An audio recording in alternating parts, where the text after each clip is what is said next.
Hello everyone, कैसे हो सब। एमटीएस एंड हवलदार 2022 का नोटिफिकेशन एसएससी ने कल रात को रिलीज कर दिया और भाई साहब क्या शानदार काम किया एसएससी ने। मतलब लिटरली फिलहाल जो है एसएससी का गोल्डन एरा चल रहा है। जैसे हिस्ट्री में सवाल बनता है ना, गोल्डन एरा ऑफ आर्किटेक्चर, भाई वैसे कभी ये सवाल बने गोल्डन एरा ऑफ एसएससी तो आप कहोगे भाई 2022, 2023, 2024 भाई गोल्डन टाइम था। भाई एमटीएस के अंदर भी एसएससी ने जो रिक्रूटमेंट प्रोसेस है उसको काफी शॉर्ट कर दिया और कुछ एक मेजर चेंजेस किए हैं पैटर्न के अंदर।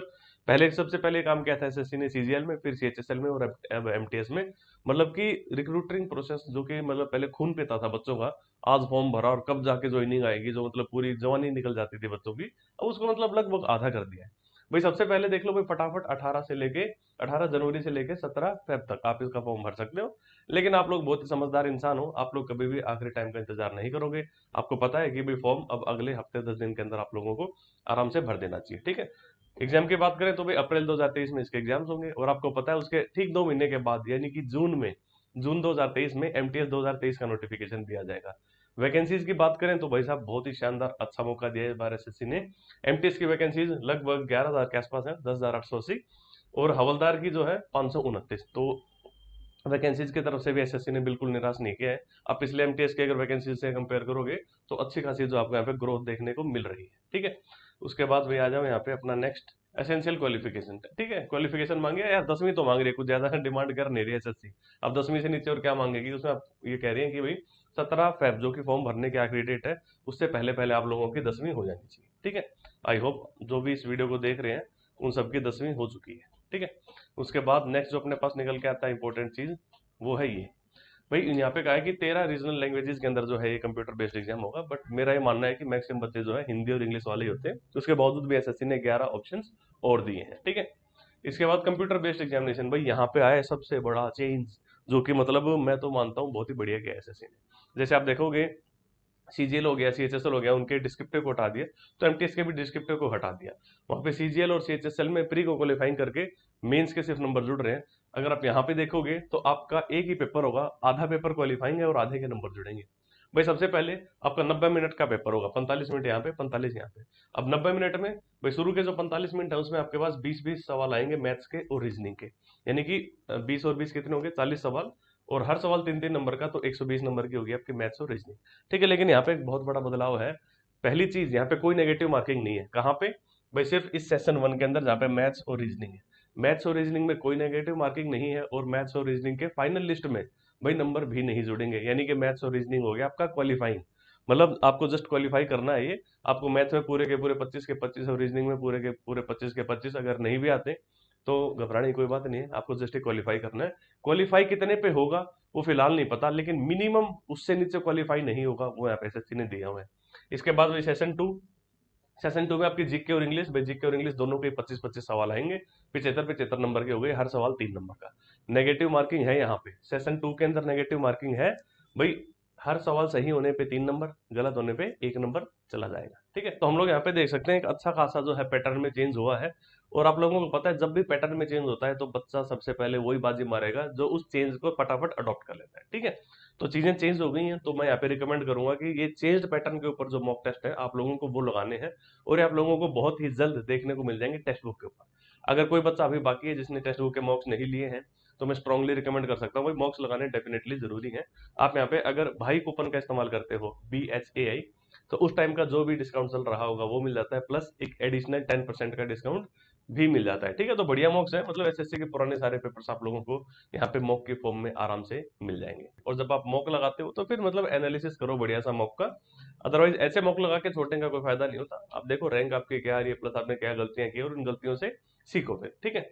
उसके बाद वही नेक्स्ट इंपॉर्टेंट चीज है यहाँ पे भाई, वही बात, सेशन 1 में नेगेटिव मार्किंग नहीं है और सेशन 2 के अंदर नेगेटिव मार्किंग है, ठीक है। तो ये नेगेटिव मार्किंग वाला थोड़ा ध्यान रख लेना। सेशन 1 मतलब मैथ्स और रीजनिंग, इसमें नेगेटिव मार्किंग नहीं है। जीके और इंग्लिश के अंदर ही नेगेटिव मार्किंग है, ठीक है। और प्लस जो मतलब मैं स्ट्रांगली रिकमेंड ये करता हूँ चीजें कि जो आप एग्जाम दे रहे हो वो एग्जाम जब पिछली बार या उससे पिछली बार या उससे पिछली बार जब हुआ था तो कौन कौन से क्वेश्चन पूछे गए थे, वो सारे के सारे करने अपना परम धर्म, अपना परम कर्तव्य बनता है, ठीक है। तो मैं स्ट्रांगली रिकमेंड करूंगा। अभी जो जून जुलाई के अंदर जो एमटीएस के एग्जाम्स हुए थे 2022 के अंदर, 48 सेट आए थे, इनके आपको ऑफलाइन बुक्स भी मिल जाएंगी काफी सारी। But as you guys know कि किरण पब्लिकेशंस की बुक्स मतलब एसएससी के फील्ड में हमेशा से रिनोड बुक्स रही हैं। तो यहाँ पे भी आपको 48 सेट्स इंग्लिश लैंग्वेज में अलग और हिंदी लैंग्वेज में अलग से आपको कंपाइलेशन मिल जाएगा, जिस भी मीडियम से आप हो। तो इन 48 सेट्स में से डेफिनेटली निकलना है। ऑफलाइन बुक का फायदा होता है, आप चीजें मार्क कर सकते हो, गोले लगा सकते हो, और फिर मतलब जब आप रिवीजन करो तो मतलब आपके लिए थोड़ी सी आसानी होती है, आप मार्क की हुई चीजों को देख सकते हो। ठीक है, तो यहाँ से फिर नेक्स्ट जो अपने पास निकल के आता है इंपॉर्टेंट, दैट इज सिलेबस। ठीक है, सिलेबस में वही सब चीजें हैं, मतलब हर साल जिस तरीके से चीजें लिखी होती हैं लगभग वैसा का वैसा 19-20 कॉपी पेस्ट चल रहा होता है। फिजिकल की बात करें तो पता है हवलदार के अंदर फिजिकल होगा, और फिजिकल में मेल्स को कहा है 15 मिनट में 1600 मीटर चल के दिखाओ, और फीमेल्स को 20 मिनट में 1 किलोमीटर चलना है। ठीक है, फीमेल्स आराम से अपने बातें करते हुए चल देंगी, तो उन्हें थोड़ा टाइम लगता है, इसलिए एसएससी ने टाइम दिया है। इसके बाद नेक्स्ट जो इंपॉर्टेंट चीज है यहाँ पे, दैट इज भाई डॉक्यूमेंट वेरिफिकेशन। भाई बहुत ही प्यारा स्टेप है एसएससी का, मतलब पिछले कुछ टाइम से एसएससी ने ये चीजें शुरू कर रखी हैं कि डीवी जो है आपका यूजर डिपार्टमेंट कराएगा। भाई एसएससी बोलती है हम नहीं करा रही। ठीक है, टाइम लगता था ना यार, कितना लंबा प्रोसेस होता था, डीवी हो गया, मेंस हो गया, उससे पहले मतलब कितनी चीजें होती थी। तो अब सब कुछ खत्म, भाई सीधा सीधा डीवी और वो करवाएगा डिपार्टमेंट। ठीक है, तो भाई थोड़ा सा ध्यान रखना फॉर्म भरते हुए, कोई गलती अगर कर दी तो सीधी नौकरी चली जाएगी, कोई गलती नहीं करनी आपको। प्लस यहाँ पे वही बातें लिखी हैं कि फॉर्म भरते हुए आप जो जो प्रेफरेंसेस डाल रहे हो सिर्फ उन्हीं के लिए आपको कंसीडर किया जाएगा। तो कोशिश करना, कोशिश क्या करना मतलब 100% सारी की सारी जो पोस्ट प्रेफरेंस है भर देना, ये नहीं 5-4 भर के छोड़ दी। तो जो आपने भर के छोड़नी आप सिर्फ उन्हीं के लिए एलिजिबल रह जाओगे, बाकियों के लिए नहीं। ठीक है, तो भर देना, मतलब कोई एफर्ट नहीं लगते ज्यादा ऐसा। भाई वही चीज यहाँ पे इंपॉर्टेंट कि भाई पहले सेशन 1 जिसमें आपका क्या था, मैथ्स और रीजनिंग। मैथ्स और रीजनिंग को पहले इवेल्युएट किया जाएगा, वहां पे जो बच्चा उस कट ऑफ को क्लियर कर रहा होगा, जो भी लगेगी इन सब बच्चों की, भाई उसी की जो है सेशन 2 चेक किया जाएगा। सेशन 2 का मतलब जीके और इंग्लिश, यानी जीके और इंग्लिश के मार्क्स उसी के कैलकुलेट किए जाएंगे जो कि सेशन 1 यानी कि रीजनिंग और मैथ्स के कट ऑफ को क्लियर कर रहा होगा। ठीक है, उसके बाद भाई ये है सबसे बड़ी चीज जो एसएससी ने बोली है कि आपका जो सेशन 1 होगा वो तो क्वालिफाइंग है, and candidates will be shortlisted on the basis of their performance in session 2। मतलब आपका सिर्फ जीके और इंग्लिश उसके बेस पे ही डिसाइड होगा कि आपका सिलेक्शन होगा कि नहीं। ठीक है, यानी कि मैथ्स और रीजनिंग का कहीं कोई जिक्र नहीं है, सेशन 1 का यहाँ पे कोई जिक्र नहीं है। ठीक है, तो भाई ये था आप लोगों का मेन मेन जो नोटिफिकेशन है।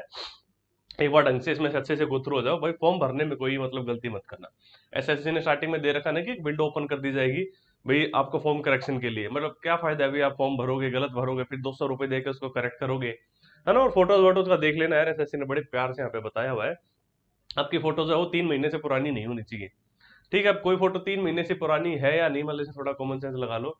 एसएससी को मतलब वैसे तो पता नहीं चलता, कोई बहुत ज्यादा पुरानी लगा दी तो पता चल जाएगा। अगर कोई 3.5 महीने पुरानी भी फोटो है तो एसएससी को नहीं पता चलने वाला कि भाई ये 3.5 महीने हो गए हैं, क्योंकि एसएससी ने कहीं नहीं मांगा कि आपको डेट वेट लिखनी है कि नहीं, है ना। और इंसान वैसे भी जो है मतलब बच्चे चीजें करते हैं, डेट बाद की लिख देते हैं, फोटो पहले की होती है ना। कहने का मतलब आपकी जो फोटो होगी उसे देख के ऐसा नहीं लगना चाहिए कि कोई बहुत ज्यादा पुरानी फोटो है। ब्लर नहीं होनी चाहिए, कोई किसी प्रकार का आपको कोई टोपी नहीं पहननी, कैप्स मतलब स्पेक्टिकल्स, चश्मा वगैरह कुछ नहीं होना चाहिए, मफलर न हो, कान वान ढके हुए न हो। बेसिकली ऐसे सीधा बैठना है, दोनों कान दिखने चाहिए, पूरा मतलब फ्रंटल चेहरा दिखना चाहिए, है ना। एसएससी ने जो डायमेंशन मांगे उसी तरीके से उनको मतलब आप एक फॉर्म चिपका दो। ठीक है, मतलब फॉर्म भरने में गलती नहीं करना। मैं तो ये मानता हूँ यार, जो बच्चा फॉर्म भरने में गलती कर रहा है, एक यही एक किस्म की इन एलिजिबिलिटी है, मतलब उस एग्जाम में अपियर होने की, है ना। सिंपल सा फॉर्म है, आसानी से भर सकते हो, कोई बड़ी बात नहीं है। तो मेरी तरफ से बेस्ट ऑफ लक। जैसा जीके की और इंग्लिश की आप लोगों को यहाँ पे वेटेज दिखाई दे रही है, जीके में आप लोगों को पता है कि भाई जब साइंस का सवाल बनता है तो 9th और 10th क्लास की जो आपकी एनसीईआरटी की किताबें हैं वहां से बनता है। एनसीईआरटी के मतलब 9th-10th क्लास के बाइलिंगुअल इंग्लिश और हिंदी दोनों मीडियम में। अगर किसी को एमसीक्यू चाहिए, मोस्ट इंपोर्टेंट 1800 एमसीक्यू, तो उस पीडीएफ का लिंक आपको इस वीडियो के डिस्क्रिप्शन में मिल जाएगा। Literally one of the finest PDF में से एक है, कहीं से भी कॉपी पेस्ट नहीं है, एनसीईआरटी को खुद सामने रख के मतलब एक एक चीज को पढ़ते हुए ये बनाया गया है। ठीक है, तो जब भी मॉडरेट या हाई लेवल का सवाल बनेगा तो इस पीडीएफ से बाहर नहीं जा सकता। एनसीईआरटी से अगर वो सवाल बन के आ रहा है, और बहुत मेहनत लगी थी पीडीएफ बनने में, तो छोटी सी वही रिक्वेस्ट कि भाई कदर करना इस मेहनत की।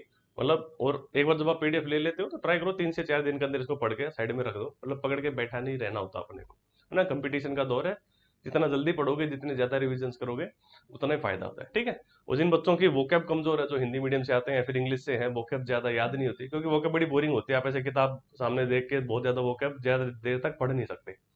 तो उसका एक रामबाण इलाज मैंने आप लोगों को बताया हुआ है, इसी वीडियो की डिस्क्रिप्शन में लिंक मिल जाएगा, स्टडी विद भाई ऐप का। उस ऐप को डाउनलोड करके आप वोकैब का कंप्लीट पैकेज, जिसके अंदर एसएससी ने आज तक अपने पिछले सालों में जितने भी क्वेश्चन पूछे हैं, आपकी ब्लैक बुक देख लो भाई, लगभग 5,000 के करीब एंटोनिम सिनोनिम्स, 1500 के करीब इडियम फ्रेजेस, 1200 के करीब वन वर्ड सब्स्टिट्यूट्स। ये सारे के सारे आपके, वैसे तो आप मतलब किताब पढ़ना बड़ी बोरिंग होती है, लेकिन इस कोर्स के अंदर आप लोगों को फोटोज का इस्तेमाल करते हुए जो है चीजें समझाई गई हैं, स्टोरीज में पिरो पिरो के जो है आप लोगों के सामने वर्ड्स लाए जा रहे हैं, इडियम फ्रेजेस लाए जा रहे हैं। तो चीजें ज्यादा टाइम तक याद होती है, जब आपने कोई बात सुनी हो किसी फ्रेज के बारे में, कोई फोटो देखी हो, तो ज्यादा टाइम तक याद होती है। और एफर्ट भी कम लगाने पड़ते हैं, आप बस वीडियो स्टार्ट करके बस आराम से बैठ के देखो चीजों को, अपने आप जो है मतलब आपको चीजें याद होती चली जाएंगी। कब 5-6 घंटे निकल जाएंगे पता ही नहीं चलेगा। और टोटल कोर्स ही जो है ये 60 घंटे का है, यानी 60 घंटे के अंदर आप एसएससी के सारे पुराने अब तक की जो वोकैब आई आईडियम फ्रेजेज आए हैं सारे के सारे निपटा के साइड में हो सकते हैं। यहाँ पे भी आप लोग भाई कूपन का इस्तेमाल कर लोगे, BHAI, तो भाई डिस्काउंट मिल जाएगा बहुत बढ़िया सा। उसके बाद एक बार कोर्स कंप्लीट करो, उसका लिटरली खुद आप लोग कमेंट सेक्शन में आके मुझे थैंक यू बोलोगे। तो चलो इस वीडियो में इतना ही रखते हैं, मिलेंगे नेक्स्ट वीडियो में। मेरी तरफ से best of luck, tata, take care, bye bye.